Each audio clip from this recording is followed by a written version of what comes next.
आज तक से बात करते हुए सत्यपाल मलिक साहब जो कि मेघालय के राज्यपाल हैं, उन्होंने बड़ी बात कही है कि अगर किसान आंदोलन ऐसे ही चलता रहा और नाराजगी रही तो पश्चिमी उत्तर प्रदेश में, राजस्थान में, पंजाब, हरियाणा में बीजेपी को हारना पड़ेगा और 2024 में तो और बड़ी हार होगी।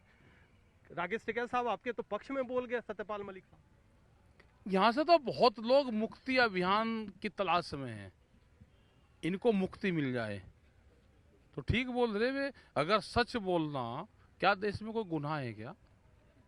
सच कोई बोल नहीं सकता? कोई स्टे है सच बोलने में?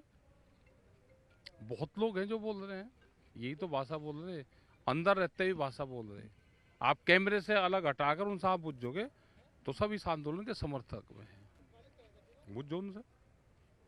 आपने कितनों से बात की? हमारे पास तो सत्यपाल मलिक साहब का पूरा इंटरव्यू है, लेकिन आप कह रहे हो कि बहुत सारे नेता अंदर खाने बीजेपी में आपके आंदोलन के चाहते हैं। मुक्ति अभियान चलाना पड़ेगा देश में, मुक्त होना चाहते हैं, बंधनों से मुक्ति चाहते हैं। कुछ लोगों को गंगा जी पर मुक्ति मिले, कुछ दिल्ली से मुक्ति चाहते हैं। आएंगे आएंगे और भी हैं, आवेंगे भी। आपके संपर्क में? हाँ, संपर्क में। बात यह है कि आज आपका जो आंदोलन है दिल्ली के बॉर्डरों पर, उसका 11 महीना भी पूरा हो रहा है और ऐसे में एक बड़े नेता जो कि बीजेपी से, आज तो वो मेघालय के राज्यपाल हैं, लेकिन वो कई बात पर सरकार को घेर रहे हैं, कह रहे हैं कि प्रधानमंत्री कई सारे करप्शन के मुद्दे पर भी चुप रहे। तो ये जो तमाम चीजें हैं, जिस तरीके से घटनाक्रम बदल रहा है या इस तरीके के सीनियर नेता बात कर रहे हैं, उसमें क्या कोई संदेश है? संदेश ही तो है भाई, संदेश ही तो है ये, और क्या है? संदेश ही तो है ये। अच्छा, कई सारे मुद्दों पर आप बोलते आए हो। आपने ये भी कह दिया कि जो भारत पाकिस्तान का मैच हुआ उसमें भी सरकार की दखल अंदाजी थी। और किसकी थी? उन्होंने तो हरवाया मैच।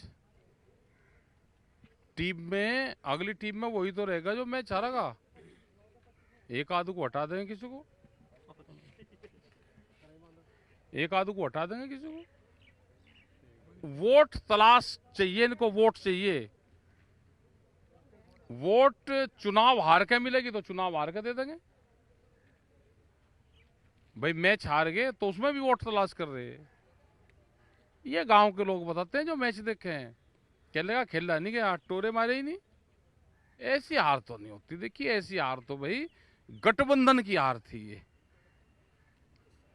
गठबंधन की हार आपने देखी तो वो गठबंधन की हार थी। तो आप क्या भारतीय क्रिकेट टीम के खिलाड़ियों पर सवाल खड़े कर रहे हैं? नहीं नहीं, जो उसका अध्यक्ष है उस पर सवाल खड़े करे हैं, अमित शाह पे है, भारत सरकार पे है, खिलाड़ियों पे नहीं। खेलते तो खिलाड़ी हैं, आप कह रहे हो क्या कि जानबूझ करके हारे? तो उन्हें बता दिया कि हारना है।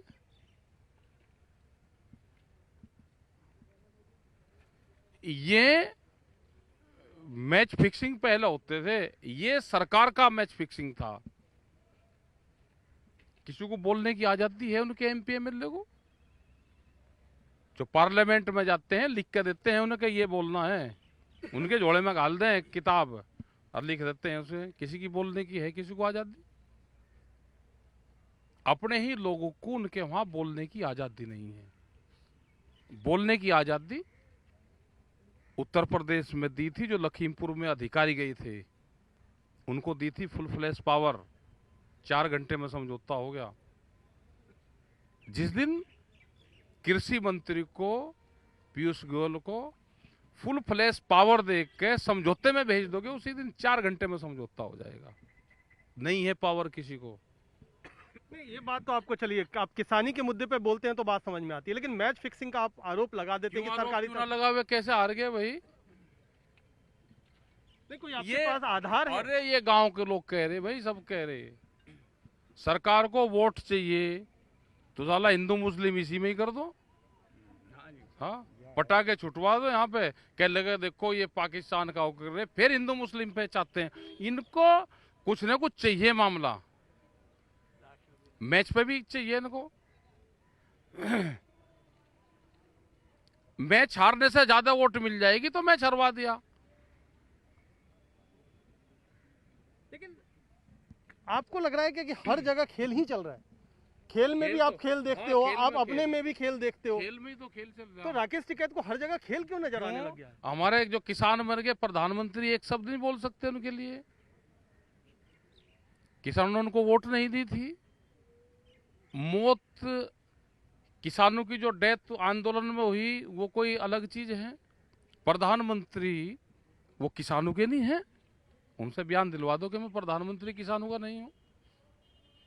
वो प्रधानमंत्री बीजेपी वालों का है। सरकार में तो हम भी शामिल होंगे, सब हम ही इसी देश के बासिंदे हैं। यहाँ किंग जोंग की तो सरकार है नहीं। यहाँ तो लोकतंत्र उससे चुनी हुई सरकार है। इस जनता ने वोट दिए होंगे तो जब बनी होगी। दिल्ली के दरवाजे पे किसान मरे हैं ना, कह नहीं सकते कि दुख है हमको भी जो किसान यहाँ पर शहीद हुए। तो आप उत्तर कोरिया से तुलना कर देंगे और किस हिंदुस्तान चीज की का? करेंगे तुलना? भाई कहीं करेंगे। और हमने ये कहा कि जो कानून है, कृषि कानून, वो किसानों के लिए काले हैं और देश के लिए या मोदी सरकार काली है। आएगा टाइम, आप देखो, प्रेस की भी आजादी की बात चलेगी, आप पे भी शिकंजा है। मुक्ति अभियान चलेगा, आपको भी निकलवाएंगे। जाल में फंसे हुए हैं सब लोग। आखिरी सवाल फिर, धर्मपाल मलिक, सत्यपाल मलिक जो बात कह रहे हैं, वो ठीक कह रहे। कोई तो आवेगा, और भी है इनके तो बहुत लोग हैं। एक बार उनका भी ले लो ना इंटरव्यू। मुरली मनोहर जोशी हैं, अडवाणी जी हैं, वे उनके बाद में जब वे चले जाएंगे 5, 7, 10, 15, 20 साल में, उनके अस्थि कलश को ले जाते फिरेंगे पूरे देश में। आज नहीं, जिंदों को नहीं ले जा सकते, बोल नहीं सकते, ताले बंद है बाहर से। जाओ एक बार प्रेस के लोग, बुझो ने ये पार्टियां कैसे खड़ी हुई थी।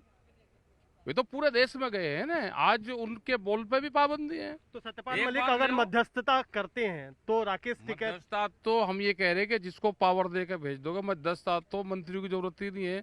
4 अधिकारी को भेज दो, उन्हीं से ही हो जाएगी। उत्तर प्रदेश में क्या हुआ? कोई सरकार थोड़ा थी, अधिकारी थे, फुल फ्लैश पावर थी। जो किसानों के बीच में उन्होंने कहा, किसानों ने कहा, उन्होंने मान ली। होगा 4 घंटे में समझौता हो गया। जिस दिन यहाँ पे भी समझौते की टेबल पर आ जाएंगे, समझौता हो जाएगा। वो तो कहते हैं कि समझौता हुआ, लेकिन समझौता तो अधूरा हुआ। अभी भी आपकी जो मांग है वो तो पूरी हमने नहीं। ये कहा कि अजय टैनी की गिरफ्तारी और उसकी बर्खास्त की। उन्होंने ये कहा कि ये हमारे हाथ में नहीं है, केंद्र सरकार के हाथ में है। तो क्या उत्तर प्रदेश और केंद्र में भी आपस में कुछ मतभेद है क्या? उन्होंने कहा कि जो हमारा था हमने कर दिया, उनका है भाई वो कर दो। रिपोर्ट दर्ज उन्होंने कर दी, 120B का मुलजिम है, पकड़ लो। चलिए, जब राकेश टिकैत बोलते हैं तो कई मसलों पर बोलते हैं। भारत की तुलना कई जगहों पर उत्तर कोरिया तक से कर देते हैं और मैच को भी राजनीतिक तौर पर फिक्स बताते हैं। इन सब में संदेश यही है कि सरकार को घेरना है, लेकिन सरकार क्या वाकई 11 महीने आंदोलन के हो चुके हैं, घिर रही है? क्या बैकफुट पर आ रही है? क्या सत्यपाल मलिक जैसे जो पहले बीजेपी के नेता थे आज राज्यपाल हैं, क्या उनके बयानों का असर हो रहा है? सब कुछ भविष्य में छुपा हुआ है।